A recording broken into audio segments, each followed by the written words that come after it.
Bienvenidos al cuarto episodio del curso de Cálculo Diferencial de la Universidad Nacional de Colombia. En este módulo de hoy terminaremos la tarea de construir un diccionario gráfico de curvas correspondientes a las funciones básicas de una calculadora de bolsillo. Mostraremos cómo realizar el estudio general de una curva dada, observando sus rasgos globales más importantes: conexidad, dominio y rango, parte positiva y negativa, puntos de corte con los ejes, parte creciente y decreciente, máximos y mínimos. En el módulo pasado vimos cómo toda una función puede ser pensada como un proceso numérico o algoritmo que pide un solo número de entrada x y entrega un solo número de salida f de x.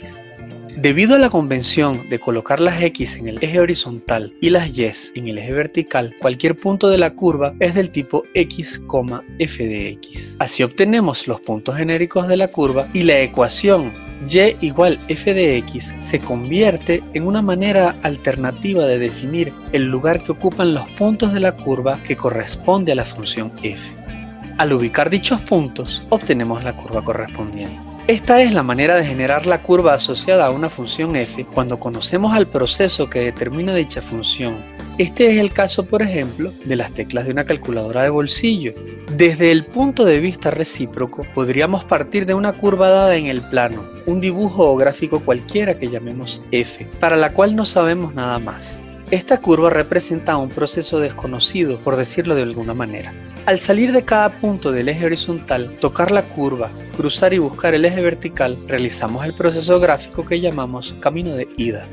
Este camino de ida se corresponde con el proceso alternativo de colocar en la pantalla de la calculadora al número del cual salimos en el eje horizontal, tocar la tecla F o ejecutar el proceso F y obtener como salida la respuesta a dicho proceso.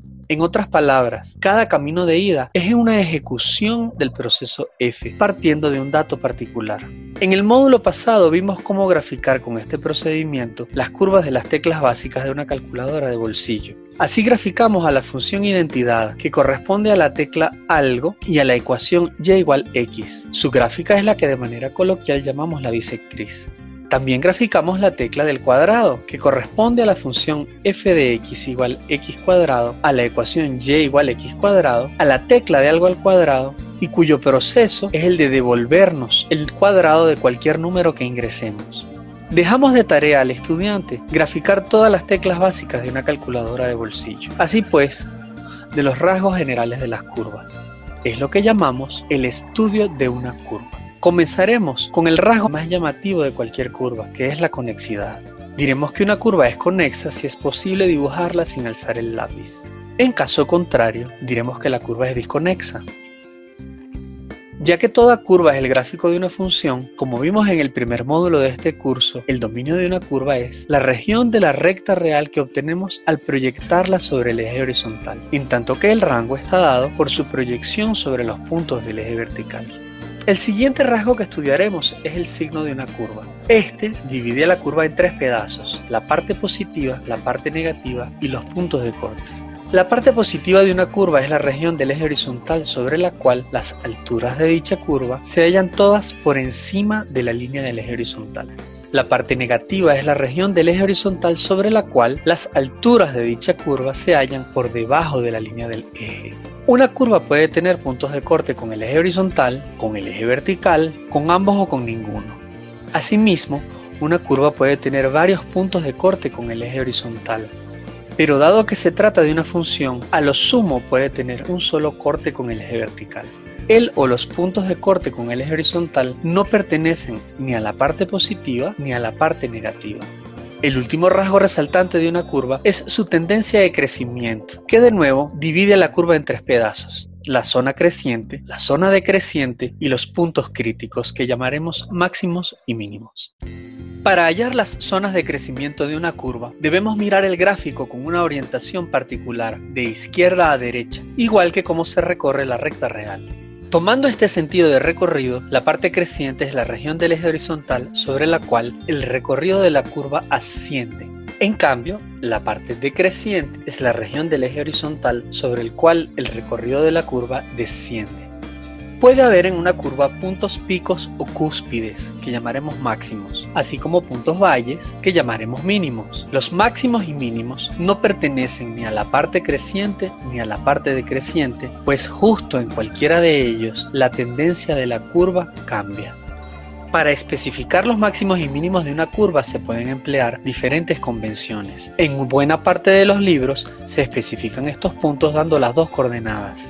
En este curso emplearemos la convención del libro de métodos de graficación del profesor Pedro Alson. Los máximos y mínimos son para nosotros las alturas y los puntos del dominio son el lugar en que se alcanzan esos máximos o mínimos. Por ejemplo, M1 es un mínimo alcanzado en x sub 3, en tanto que M5 es un máximo alcanzado en x sub 2 y en x sub 6.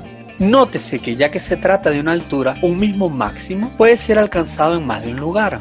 Asimismo, en los puntos extremos de una curva se pueden alcanzar máximos o mínimos, siempre que en ellos efectivamente haya una altura. Por ejemplo, en este caso, el punto B no puede ser un máximo, ya que no es una altura de la curva. El punto A no está en el dominio.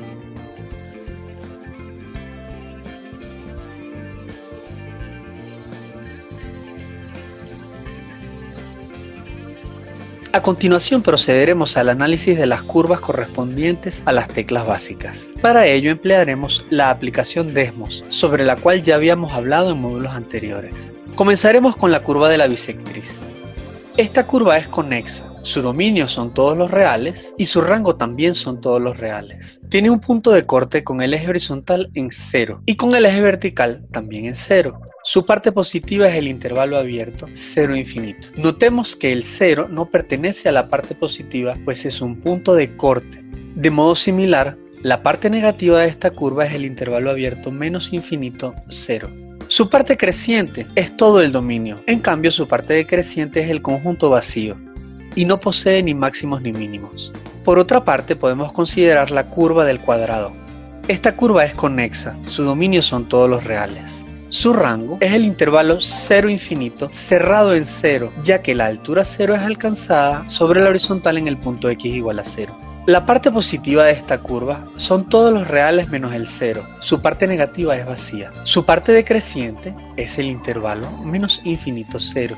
La curva posee un mínimo de valor igual a 0 alcanzado sobre la horizontal en el punto x igual a 0, y su parte creciente es el intervalo abierto 0 infinito. Consideremos finalmente la curva del coseno. Esta curva es conexa y su rango es el intervalo cerrado menos 1, 1. Su dominio son todos los reales, y si la graficamos en una zona extensa nos daremos cuenta del carácter repetitivo que tiene la curva, cuya forma característica es la de una onda. Decimos que el coseno es una curva periódica. La curva del coseno corta el eje vertical en la altura 1. Posee infinitos puntos de corte con el eje horizontal. Al mirarla de cerca nos daremos cuenta de que estos son de la forma menos 3 pi medios, menos pi medios, pi medios, etc. Y cualesquiera dos puntos consecutivos de corte están a una distancia exactamente igual a pi. Algo similar va a pasar entre los máximos y mínimos. El valor máximo de la curva es 1 y es alcanzado en los puntos de la forma 0, menos 2pi, menos 4pi, etc. Y del lado de los positivos, por su parte, el menor valor de la curva o mínimo es menos 1 y es alcanzado en los puntos de la forma menos pi, pi, 3pi, 5pi, 7pi, etc. y menos 3pi, menos 5pi, etc.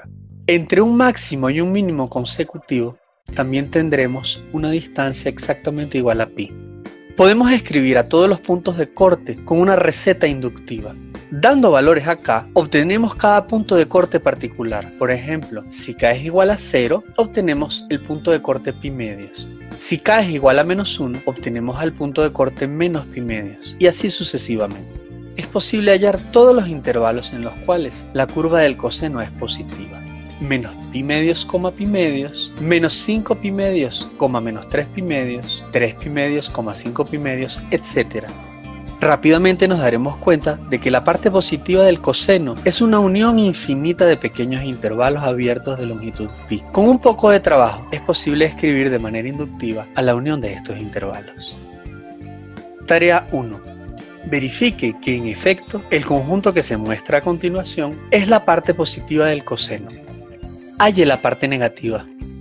Halle la parte creciente y decreciente y describa de manera inductiva los intervalos y los puntos de máximos y mínimos. Tarea 2. Haga un estudio completo de todas las curvas correspondientes a funciones básicas de la calculadora de bolsillo. Repita luego este ejercicio con las teclas de las funciones inversas y haga un estudio de cada curva. Si tiene usted más inquietudes sobre esta parte del curso, le invitamos a mirar el canal del libro de métodos de graficación del profesor Pedro Alson. Hemos llegado al final de este módulo y esperamos que nuestro video le haya resultado de provecho. Si es así, le invitamos a darnos un like y a suscribirse a nuestro canal. Muchas gracias.